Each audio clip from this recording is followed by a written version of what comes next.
What is up, everybody? Mr. Curtis here, talking about absolute monarchs. This is kind of our first lesson in Global 2. It connects back to Global 1 in that the Age of Exploration is right around where you should have left off on in Global 1, and a lot of money is going to flow into the hands of kings. So unlike in Global 1, kind of the fall of the Roman Empire, Dark Ages, Middle Ages, where the power was kind of split up among a lot of people in different regions and different countries. We would call it decentralized, where you have lords and vassals and a lot of different people.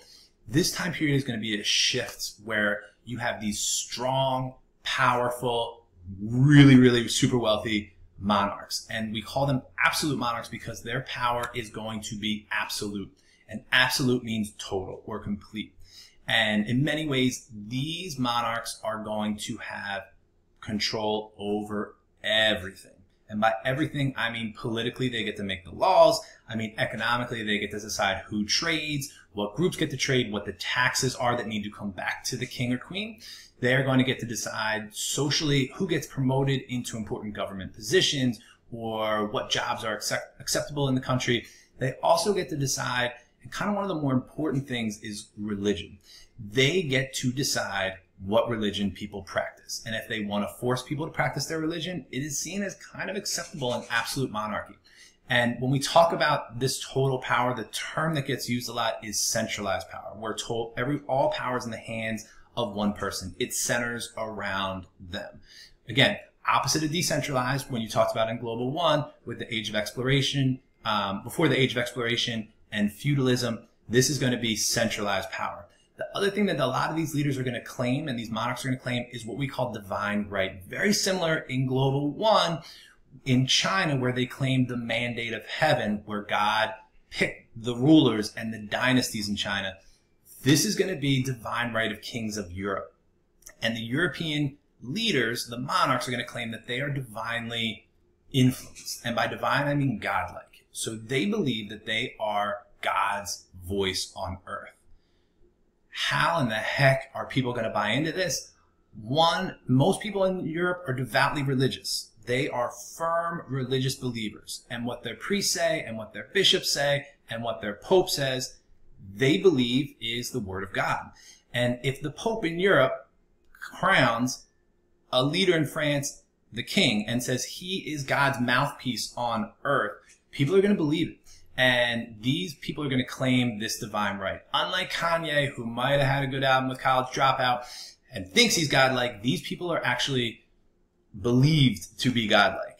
I'm sorry, Kanye is not a god. So, with these characteristics, just 4 examples I just want to run through just to give you a basic overview. This is Louis XIV. He claimed to be the Sun King. And by Sun King, I mean he said he was the sun. Not literally, figuratively. And since the sun is the center of the universe, everything revolves around him. This is a picture of him, painting, that he approved of. Obviously, he's an absolute monarch. He gets to pick what paintings are done of him and make sure they're okay. He claimed that he was the sun god. So this picture is supposed to be him dressed up as the sun. It's not Halloween time. It's really just how he viewed himself. And dressing up like the sun is supposed to symbolize that he is this sun king. His other famous quote is kind of, I am the state. And I can't speak French, so if you speak French, you can feel free to let me know how this is pronounced. But he is the country. He is everything. And power is not in the hands of people, like we believe in the United States. He is the country.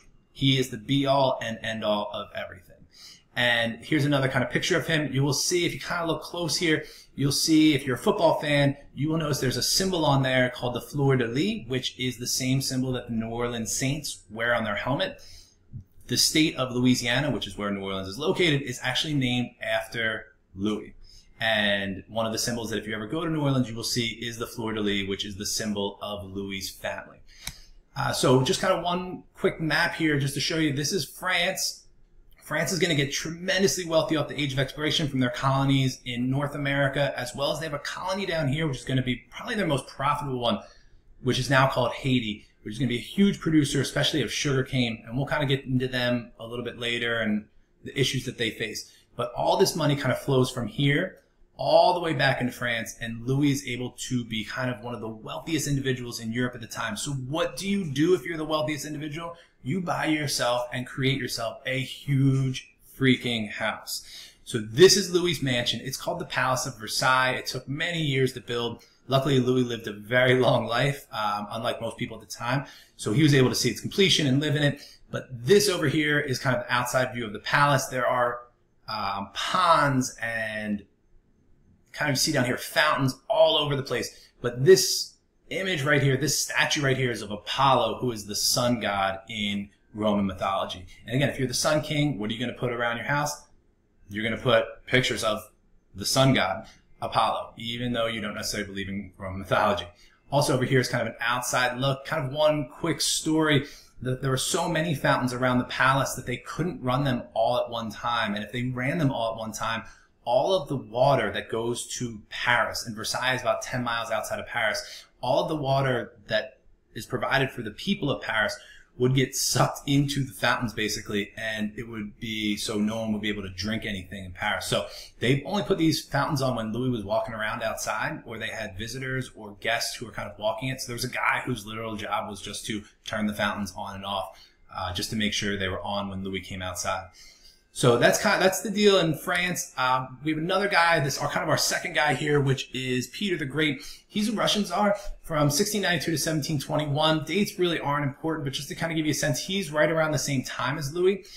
And if you don't know this term Tsar here, Tsar means king in Russian. It comes from the term Caesar, and Russians believe that they were direct descendants of the Roman Empire, which you should have learned about in Global 1.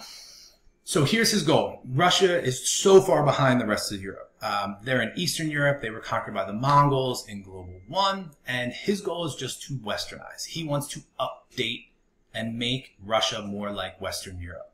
And how do you do that? You need to start trading. And how do you trade? You need to drop some boats into the water and get going to trade with other countries. The problem is when you think of Russia, it is cold. And if you know anything about boats, if water is icy, you don't want to put your boat in. And if most of your ports are icy, you can't do any trading in the wintertime. So Peter the Great is going to go and try and seek out and expand Russia to search out these, what we call warm water ports. And this is kind of a map of their expansion. These light purple and dark purple areas, even this green here, are areas that were conquered before Peter the Great really was even born. And this yellow is his kind of this more orange, light orange, is going to be the area that Peter helps expand into, as well as the subsequent rulers that follow him. So the whole goal here is to get to these warm water ports. Like down here, you're like, why would they want this? It's warm water. Why would they want this? It's warm water. Why would they want to be in the Black Sea? It's warm water. And it gives you access to trade in here in the Mediterranean and access to trade up here into Northern Europe. So it's a huge deal that they expand. Our third guy is this guy, Akbar the Great. He is ruling the Mughal Empire. Not to be confused with Muggles from Harry Potter, but looks a little similar. Akbar means great in Arabic. So his name is literally Great the Great. And Akbar, who is this ruler in India, which you can see right here, and rules over this empire, is Muslim. And most of the people who live in this area right here are not Muslim. Like 80 to 85% are Hindu. So here you have this absolute monarch who is Muslim, who you'd expect to be like, hey, everybody, you need to practice Islam, otherwise. But he's smarter than that. He realizes that you can't force 85% of the population to convert to your religion.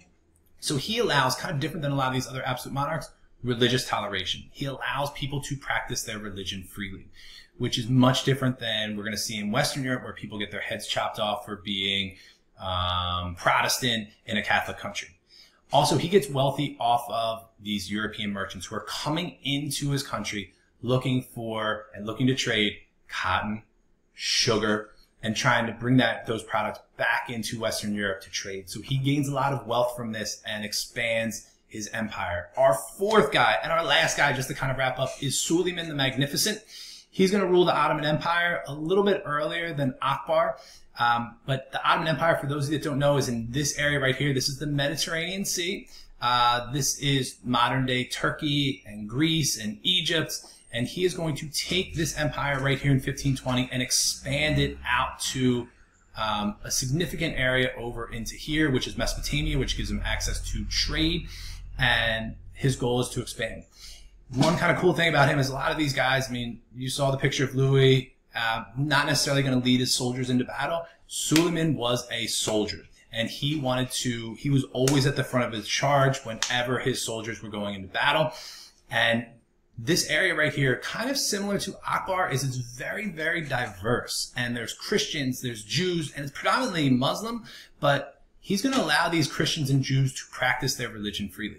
So kind of just a little overview here. Some of these people are really strict on what they're doing. Some are a little more tolerant. A lot of times the toleration kind of allows them to gain more control and kind of have people buy into what they're doing. So just a little quick summary to wrap up. We're expanding these empires. These individuals are getting really, really wealthy. They all have these kind of fancy adjectives to describe them. Sun King, the Magnificent, the Great, and they gain wealth as a result of this. So that's kind of the wrap up. Think about it. Any questions you have, you're always more than welcome to ask me. Thanks for listening. Thanks for paying attention. Thanks for not getting too distracted by my ridiculous Burger King crown. Have a good day.